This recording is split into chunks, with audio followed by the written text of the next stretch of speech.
Saudara, guna mengetahui bagaimana langkah pemerintah Indonesia terkini terhadap kebijakan tarif dagang Trump, kita terhubung dengan jurnalis Kompas TV, sudah ada Alvania Rizky di Istana Negara.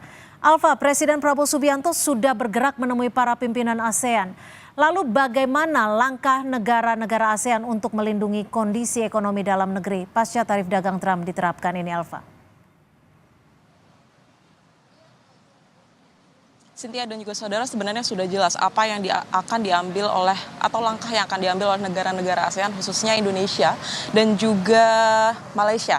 Kemarin Presiden Prabowo Subianto dan Perdana Menteri Malaysia baru saja bertemu, Anwar Ibrahim, dan kemudian hari ini Presiden Prabowo Subianto menyatakan sikap terkait dengan upaya-upaya yang akan dilakukan pemerintah Indonesia, salah satunya dengan merenegosiasi kebijakan tarif resiprokal ini dengan Amerika Serikat. Sebenarnya beberapa hal ini belum secara gamblang dipaparkan oleh Presiden Prabowo Subianto, tetapi ia memastikan bahwa Indonesia akan menjaga hubungan baik dengan Amerika Serikat. Artinya langkah yang akan diambil nampaknya tidak akan terlalu masif atau signifikan, tetapi Indonesia mempertimbangkan untuk kemudian menambah volume impor barang-barang dari Amerika Serikat. Meski tarifnya masih sama, yaitu lebih dari 60% untuk barang-barang Amerika Serikat yang diimpor ke Indonesia.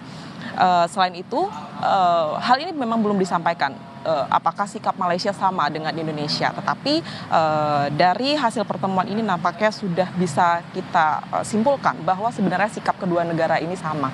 Hal ini juga beda halnya dengan Indonesia dan Malaysia. Singapura dan Vietnam ini sudah mengambil langkah juga. Misalkan kalau Singapura ini sudah mengkomunikasikan kepada masyarakatnya dengan terkait dengan tarif resiprokal yang sudah diterapkan Presiden Trump. Sedangkan Vietnam memilih untuk menurunkan besaran tarif yang ditujukan untuk barang-barang Amerika Serikat yang dipasarkan ke Vietnam. Sebenarnya beda negara, beda langkah yang diambil, tetapi Indonesia masih mengutamakan untuk menegosiasi ulang dengan dua bahan tadi, yaitu pertama dengan menambah jumlah impor barang-barang Amerika ke Indonesia, tetapi juga memperbaiki regulasi di dalam negeri, tepatnya dengan menerapkan deregulasi ekonomi dan juga menerapkan beberapa insentif pajak untuk produsen atau pelaku usaha di dalam negeri agar produksi di dalam negeri tidak menurun. Karena ini yang salah satu yang dikhawatirkan oleh Dewan Ekonomi Nasional, bahwa nantinya dengan penerapan tarif yang diterapkan oleh Trump ini, kekhawatirannya adalah produksi di dalam negeri ini akan menurun dan akan berimbas kepada PHK yang akan dirasakan oleh masyarakat Indonesia. Sejauh ini, sejak diumumkan tanggal 2 April 2025 kemarin, penerapan tarif baru ini sudah berimbas ke beberapa hal khususnya untuk perekonomian Indonesia. Salah satunya terhadap rupiah. Kita tahu hari ini rupiah anjlok di angka 17.000 lebih, meskipun saat ini angkanya sudah di 16.800, tetapi yang menjadi kekhawatiran adalah pemerintah harus segera mengambil langkah untuk menentukan sikap seperti apa menanggapi kondisi dunia, khususnya untuk perang dagang yang dikobarkan oleh Amerika Serikat dan juga sudah direspon oleh beberapa negara lain.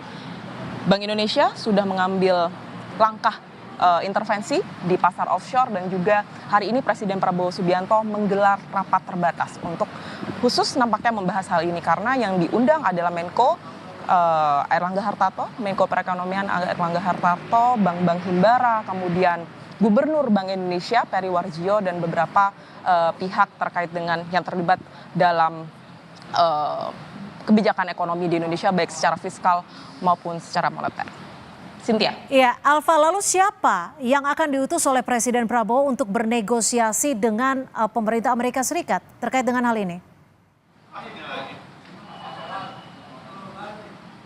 Ya, untuk nama-namanya sendiri memang belum diumumkan kepada publik, Cynthia dan juga saudara. Tetapi tadi disampaikan oleh Menteri Perdagangan bahwa Menteri Koordinator Bidang Perekonomian Airlangga Hartarto akan menjadi pemimpin dari tim negosiasi yang akan dikirimkan pemerintah Indonesia ke Amerika Serikat untuk bernegosiasi dengan US Trade Representative. Artinya nanti Airlangga Hartarto nampaknya akan membentuk sejumlah nama yang terdiri dari lintas lembaga, kemudian pengusaha, dari berbagai elemen yang nampaknya diperhitungkan oleh pemerintah bisa memperkuat upaya negosiasi ini. Tapi yang perlu diingat bahwa materi negosiasi yang disampaikan ke Amerika Serikat ini nampaknya masih seputar menaikkan angka impor terhadap barang-barang Eropa, maksud saya barang-barang Amerika yang masuk ke Indonesia, serta mencari pasar baru kalau memang negosiasi dengan Amerika Serikat menemui jalan buntu.